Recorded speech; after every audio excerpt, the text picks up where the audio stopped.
That's what's going on. Now, I want to talk to y'all really quickly about this last case here. There's this documentary out about this girl. Her name is Mackenzie Shirilla, okay? Perry did a video about this. This is the girl. You know Perry does his Perry stories. Perry, you remember it, right? Yeah, and my stories are great, by the way. And y'all did a 2-hour video watching the actual footage of this girl who got into a car accident. You guys were watching the body cam. And in the car, she had her boyfriend and some guy named Davion. And everybody lost their life but her. But go to court, come to find out that she kind of did it on purpose. Yeah, it's really crazy that she planned a unaliving and then take herself out too. That was her plan. And this is blowing up on, what do you call that? Netflix. It's called The Crash. This had to be one of the best documentaries I have seen in a long time, because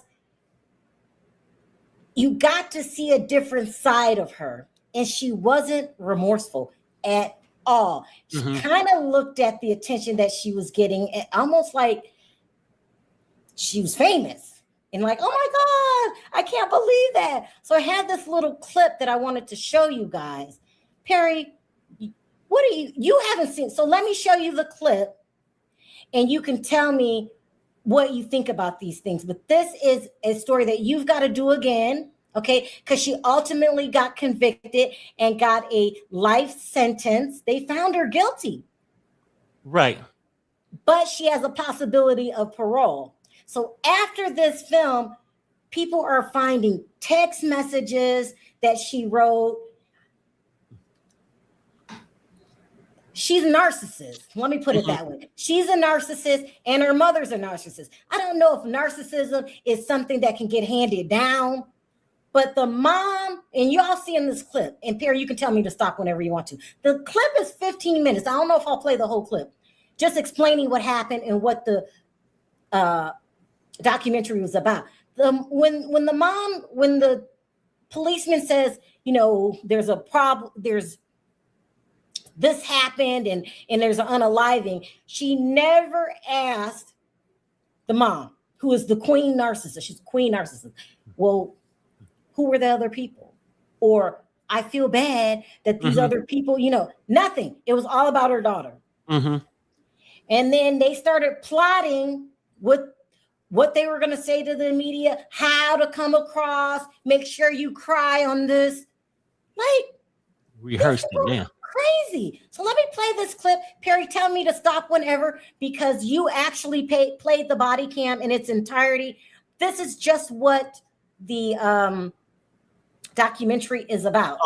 Okay. So we got to see this before we can talk about the text messages that are resurfacing now. Okay. 3 people inside this Toyota Camry when it crashed. 2 of them did not survive, 19-year-old Davion Flanagan and 20-year-old Dominic Russo. But the third passenger, a 17-year-old girl who was driving, did survive. Her name is Mackenzie Shirilla. And after that crash, Mackenzie was on social media, on TikTok, and it made people absolutely furious. I'm not even cool. I'm just one of those girls that can do a lot of drugs and not die. Shortly after being released from the hospital, the police were provided additional videos of the defendant from her wheelchair as she attended a concert down in the flats. Prosecutors say what happened to that car was not an accident.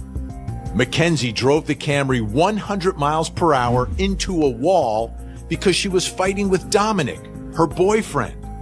And the sound of that fatal crash was captured by a surveillance camera.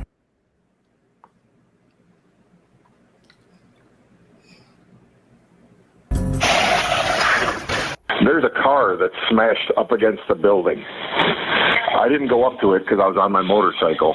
I didn't know if I'd get stuck, but they ran the curb. I can see they smashed the sign and hit the building. The car's crashed. Radio. This car's split in two.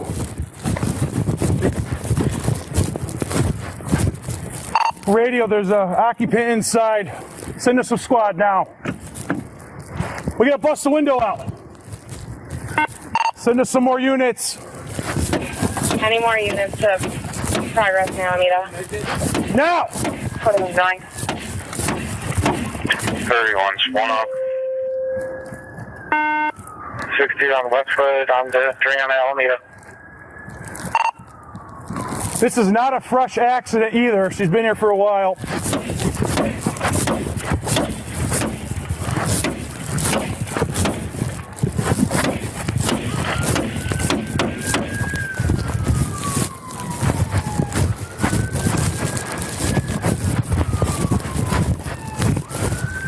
Radio, we got at least 2 occupants in here. No one's moving. Oh my God. Oh my God. Times 3, guys. Radio, 3 occupants. No one's conscious. No one's breathing. Bust that window out.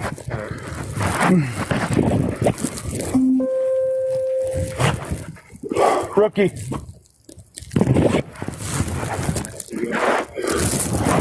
Oh my God, dude. Dave, what'd they tell you? Nothing. Okay, she was life flighted here. Yeah, I wouldn't know that. Okay.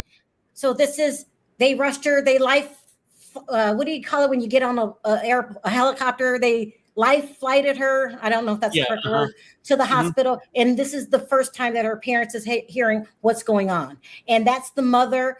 Her name is Natalie, I believe. And she's real bad narcissist, really bad narcissist. No. You want to sit down? Oh my God. Oh, dear. Wait to say this. There's progress in Alameda, car into a building. 2 are deceased in the vehicle. Daughter's driving. Who died? I don't know whether, but there's one that we don't know. His name's Jacob. Does anyone know Jacob? Dom? No, stop. Let him talk. Guys, I know, we've been dealing with this. Your daughter's okay. She's talking to us. I talked to her, okay? Your daughter's alive. Oh, God, help me. All right, I got to talk to you one more time. Just to let you know where we stand as a police department, okay? Where we stand today, okay? Full transparency here. There's drugs in the car. She had a bag of mushrooms on her and a scale. Full transparency, guys. I'm sorry, I'm ripping the Band-Aid off, okay? Drugs in the car. It's a mess, okay? We're not going to do anything with the blood draw or anything here, but it will probably be subpoenaed, just so you guys know. They're going to subpoena for a blood draw for the sample. Okay? Since she's unconscious, I really will, if you guys can talk, if she wakes up, we need the name of that passenger, okay? Wait, you don't know it? We don't. All I know is his name is Jacob. That's it. Where were people in the car? She was driving, one in the back seat, and Jacob was in the front. Davion in the back.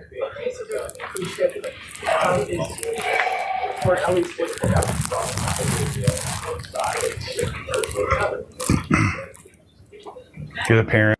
Now, let me say this really quick. Davion is the black kid that was looking at football scholarships. And then Jacob was her boyfriend that they said tried to break up with her. And this is what she did. Let's keep going. I mean, you have the right to know.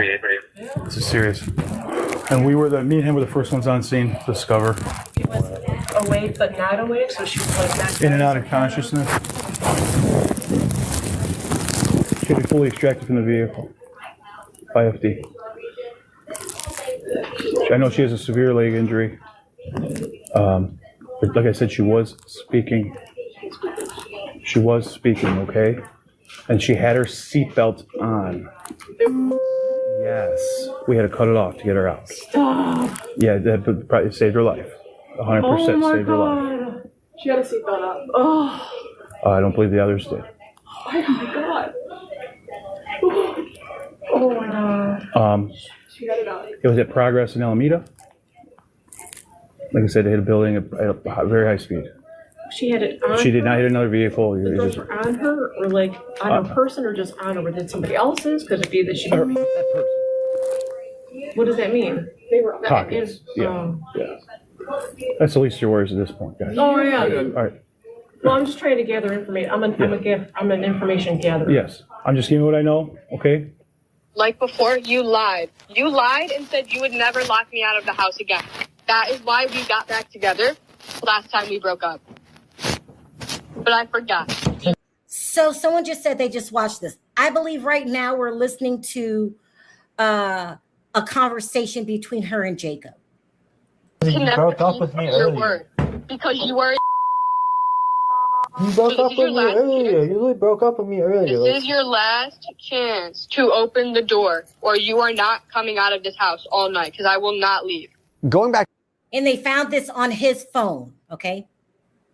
To the documentary that we're talking about, the crash, there were claims that were made in this documentary that Shirilla had previously threatened to crash a car that she was driving with Dominic inside. You add to the story, apparently Shirilla had these videos up on social media where the argument was she didn't appear that remorseful over what happened after the crash, apparently talking about a brand deal. She was also accused of dressing up like a corpse for Halloween with her friends. Now, her friend said it was just like to look like a rapper, but you can understand why that would look problematic given what just happened. And then there were these posts from her social media that seemed to show her driving recklessly, smoking what looked like marijuana while behind the wheel of the car. So yeah, problematic to say the least. And she also, by the way, even posted a video seemingly showing her at a concert in a wheelchair after the crash. Shirilla was arrested in November 2022. She was charged with a laundry list of crimes, and this included murder and aggravated vehicular homicide for allegedly driving into the wall on purpose. And interestingly, a key piece of evidence against Shirilla, which prosecutors talked about at trial, wasn't even featured that much in the Netflix documentary, because prosecutors had argued that there was cell phone data that showed Mackenzie in the same area as the crash days before. The argument was that she was doing a test or a dry run before the crash. Now, to be clear. Whoa. Yeah. Whoa. I didn't hear that part. She did a test run? So she was planning a unaliving of all of them. Oh my gosh. Yeah. Shirilla and her family have always maintained her innocence, saying she had some sort of medical episode, a medical condition that could cause her to black out, specifically POTS. We know that this is a condition that can cause dizziness, fainting, and while that was her defense at trial, by the way, Shirilla didn't testify. And by the way, going back to what happened when she was arrested, she seemed shocked that she was being taken into custody, and so did her parents. What happens now? What am I doing? Okay, well, Mackenzie's 18, so... The lawyer said they called and said that, not to talk to any cops because she's legal counsel. Yeah, and we read her rights because she's 18, and we are not going to ask her any questions. We have nothing to ask her, so we're not going to ask her anything anyway. So when we're done with our booking process, she will likely be processed downtown. We'll transport her downtown. I need to speak to my daughter because you guys aren't allowed to speak to her at all. That's from the lawyer. He does not want you guys speaking to her. And I can get him on the phone, he can tell you that over the phone if that works, or I can go in and tell her not to open her mouth. But how you guys did this on the weekends is just, well, all you do is go, hey, there's a warrant for her. We would have brought her right down here with no problem. But you hit it. It's just unbelievable. I mean, she's 18. So the warrant was issued today, so we executed it today. The warrant wasn't issued earlier. Well, you could have made a phone call, couldn't you? You had your creeper out in front of my yard watching. So. And I have to agree, you guys, they're being very defensive, forgetting that people lost their lives. They seem more concerned with their daughter. She can't take any, she's an adult, she can't take any phone calls right now. She'll be transferred downtown. Okay. I don't know when. Service just called to advise. She'll be transferred downtown. Okay, well, I still need to speak to my daughter so she understands what her, not to say anything to you guys. Okay, and I don't know about the phone. We'd have to ask about that. Can you go find it's mine? It's not hers. I do need it. I have other children. then that's how we communicate. Yeah, and that's how we communicate. Okay, so I do need my phone. I mean, if he had to roll out the whole mess to pick up an 18-year-old girl who could hardly walk out of a hospital visit, it's just beyond me. So we follow the law, and that's what we're doing today. So the phone that was in her hand is the one that we took, but I'd have to check with the detective to find out what's going on with that. I don't know the answer to that. Can we find out? I do need it like right now.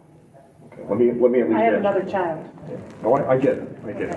So we got a lot to do. Can you, yeah. Thank you. Am I going to be allowed to have a 2-minute conversation with her? You cannot talk to her while she's here. No. Why doesn't she get a Well, phone she has call? If legal you arrest her, why representatives. don't she get a phone call? She was just brought in. They're going to process her. As soon as they get the time for her to make a phone call, she will be able to make a phone call. You just need to advise her. She has a lawyer. She's a lawyer. She does have a lawyer. She is 18 years old and she could speak that. Yeah, but she's a dumb 18-year-old that just turned 18. Well, and you guys are bullshit. All the kids nowadays are dumb, and these guys are going to take advantage of her. She's not allowed to speak to you guys. I'm telling you that. Her from attorney lawyer. can call us. Don't ask her any questions. She's not allowed to speak to you. It says, quote, Sergeant Doyle stated to us that Mackenzie Shirilla came to Metro Health as a juvenile, but while she was being treated in the hospital over the course of several days, she had a birthday and turned 18, thus making her an adult. One night before the night of Dominic Russo's funeral, she tried to escape and leave the hospital. He stated that the police were called to her room to intervene. While he was in the room, he stated he spoke to Mackenzie Shirilla's father, who called them. The sergeant stated that her father, Stephen Shirilla, stated to him that they cannot allow their daughter to leave the hospital. Sergeant Doyle stated to him that she is an adult and they cannot physically keep her there at the hospital if she wanted to leave because she was now an adult. Sergeant Doyle stated to us that Mr. Shirilla stated to him that they had to keep her in the hospital, quote, because she already tried to kill herself and she killed those two boys, and, quote, they can't allow her to leave the hospital because she's... Now, that is really interesting because there had been speculation that Mackenzie Shirilla was trying to end her own life when she crashed the car but survived. Were dispatched to Mackenzie Shirilla's room. Can you tell me about that day? So we were... This is a cop that is talking about what he saw and what he knows about the case. dispatched up to the room for a disturbance. Once we arrived upon the room, she was upset that with her dad. So I was in the room with her and her dad, and if I recall correctly, her mom was in the room too. We asked the dad to step out. He was hysterical, crying, just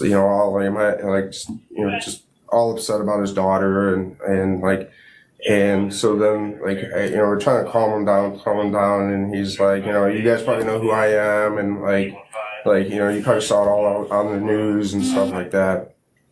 So, and he's like, at one point in the conversation, he's like, I feel like my daughter needs a psych evaluation.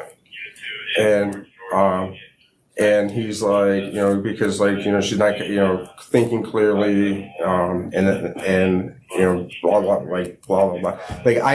I'll be honest, that was back in August, word for word what he said, I don't recall every word that he said. He was pretty hysterical, he was pretty upset. And, we sat him at the waiting room down the hall, and that was she was upset with her dad because she wanted to leave to go to the funerals, and I guess they got in some kind of argument about it, and that was it. Today or in the past? No, he just, the only thing that I can recall on is he just made that comment. I feel like she needs a psych evaluation, because she's not thinking clearly. Okay. What that means, okay.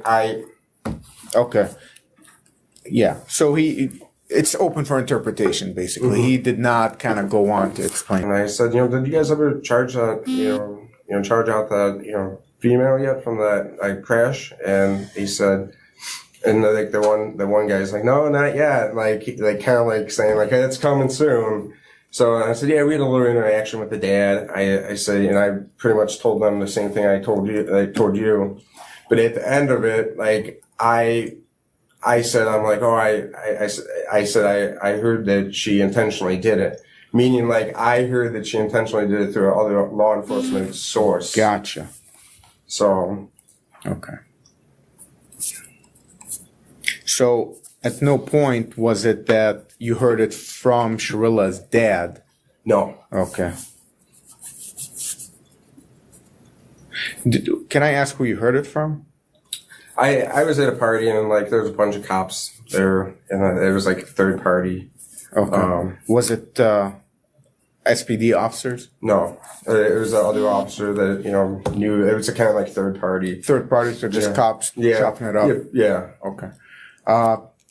And so, at no point in your conversation, just to be clear, did you say that Mr. Shirilla told you my daughter needs an eval because she in the process? We know that Mackenzie Shirilla opted for a bench trial, so instead of going to a jury, she went in front of a judge, and so the judge would be the trier of fact here. And the judge saw the arguments, saw the evidence, and made a decision. The judge found Mackenzie Shirilla guilty of all 12 counts: felonious assault, aggravated vehicular homicide, drug possession, possessing criminal tools. And Mackenzie Shirilla was sentenced to 2 life terms in prison, served at the same time, with the possibility of parole after 15 years. Is there anyone else? I would like Mackenzie to address the court. Mackenzie, you don't have to speak if you don't want to. It's up to you. Okay? You want me to stand up right You can sit if it's more comfortable, whatever's better for you. The families of Dom and Davey. Now, let me add this really quickly. She was very emotional when she spoke to the judge, but you will find out that this was all plotted. Let's keep going. I'm so deeply sorry. I hope one day you can see I would never let this happen or do it on purpose. I wish I could remember what happened. I'm just so sorry. I'm heartbroken. I love Dom and Davion. We were all friends and Dom was my soulmate. I wish I could take all your pain away, and I'm so sorry.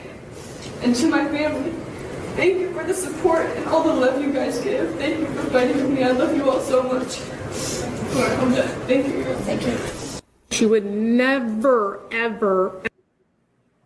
And then, to be clear, there's a lot of backlash after this documentary premiered that has been leveled at Mackenzie Shirilla's parents, because one commenter on Reddit wrote, "Her parents are villains also for not disciplining this petulant child. Her temper tantrums were allowed to flourish unchecked, and the result is an out-of-control adult who cannot manage her feelings. Those parents are still making excuses for their bad parenting and her murderous behavior." I had a chance to speak with a woman named Kat Crowder on my News Nation show, Jesse Weber Live, last night. And she spent some time locked up at the same time as Shirilla at this correctional facility. And she claimed, look, while she wouldn't say she was friends with Mackenzie Shirilla, she observed how she acted behind those prison walls. Very light demeanor, if that makes sense. So lots of laughing, lots of giggling, makeup done every day. It was never this dark, smug, tough girl act that was in this video, trying to portray some sort of remorse. I never, I don't know what somebody's thinking. I don't know what's going on in her head, but from my observations, there was never any, behaviors that looked like somebody who was remorseful. I don't want to enjoy life there, but it's just sad. I don't know. No, that's a rehabilitative. See, that's how jail is supposed to rehabilitate people. But I don't need to be rehabilitated. I don't need that. I know you don't. I feel I want to live off the grid. And I'm just thinking about how I'm just gonna be old when I get out of jail, and I don't know, I'm not gonna be able to have kids or a family and shit what? that. Stop that. I'm just scared they're gonna be you have the death penalty or you're going to life for 40 years. I know. Well, let us fight. Let us do what we're doing, okay? Just living right now. One of the pieces of criticism of this documentary is that it doesn't appear to include an audio conversation between Mackenzie and her mom, where the argument is that they talk in gibberish, allegedly coded language, according to people that police believe she said to her mom, "Can we tell the police I had a seizure? Can we tell the police something like that?" There's also reports that Natalie Shirilla is posting on behalf of her daughter on her Instagram page. The last post is from February, a selfie of Shirilla, and the caption says, "From Mackenzie, thank you to those who see through the lies and to those who take time out of their day to form their own opinion as to the truth of what actually happened. I'm not perfect. I never will be, but I am not guilty of..." Oh, okay. Okay, so there you have it. Now, they're really describing her as a Casey Anthony. They're saying that she was looking at herself being on the news and all of that, almost like she was famous. Right. she would giggle and say, "Oh my God, how did I look? You know, was I sad enough?" So I played that to catch you guys up on what's going on, because there's so much evidence coming forward now. Perry's going to be covering this. When she comes up for parole, we all need to remember this, because she has a chance to get out. But here is a video, one of the videos shown of some of the things that she was saying behind the scenes. I don't want to show it all. I just want to show you a little clip, because you guys need to go look at the video. Called The Crash on Netflix. And Perry will be doing more updates on more evidence. Take a look at this. It's really hard every day in here. I try to wake up and be the best person I could be every day, stay out of trouble. There's not a moment that doesn't pass where I don't think about them, or I don't feel the pain in my chest that it's still like a void of losing them in.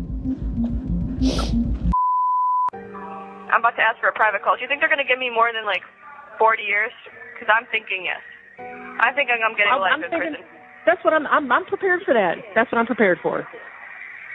Hold on a second. Diamond, can we get private calls here? Like with a social worker? How do I talk to my lawyer then without like it being like public? No. Did she really think that she could have private phone calls? This is jail, honey. Okay, no one has private phone calls. And not only that, they're taping you while you talk. Let's keep going. I don't have a lawyer yet, though, right now. I fired my lawyer. I'm dead ass. Oh, yeah. They were saying that this conversation in particular is after she cried, that I just showed you guys. And she said she was so choked up and she thinks about it every day. And then she asked for private phone calls. And she seems chipper. She doesn't seem as distraught as she did 20 minutes before when she was talking to the judge. Right.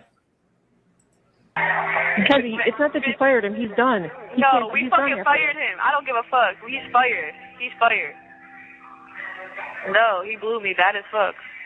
I don't. No, it's so hard not to be able to talk to you on the phone. Hold on. She's fired somebody. Murder A is just murder, like so you kill someone on purpose. Murder B is when someone dies when you're doing another felony, and that being felonious assault. So that's why I have murder B. Yes, that shit is just irritating as fuck. It's like they're acting like I killed like 85 people. Like I didn't kill nobody. Like it's all over the world on the Today Show. It's like that was right after she got convicted, and she was mad at the attorney and said that they fired him because she got time. Let's keep going. National news. Okay, I gotta tell you one more thing. What? Oh, this was taped kind of low. She is happy that this is national, and even in England. You see where she says published in England, but it's very low, and I forgot to turn it up. So she's saying, "Oh my God, I made the news in England." What? Yes. It's world news? I think the Daily Mail just publishes it in all their publications, but yeah, the UK. It's on the Daily Mail? In UK. Maybe Kim Kardashian will reach out herself. That's what I'm saying. I'm hoping. It's very low. She just said maybe Kim Kardashian will reach out to her herself. And this is after the conviction. This is insane. Let's keep going. I would understand if they gave me like a normal charge, but like the charges that they gave me are like literally insane. Like it's not. They're trying to make it seem something that it's not. Like it's not. Like I didn't do this on purpose. Like I got in a car accident. I'm a third victim. Like I knew this was gonna happen. I knew it. I didn't. I thought it wasn't gonna happen. I got my pod moved. Shut up. Yes. Are you on your new pod right now? Yes. I got it Thursday during Red Zone. I got my pod moved. So those are some of the tapes that are resurfacing.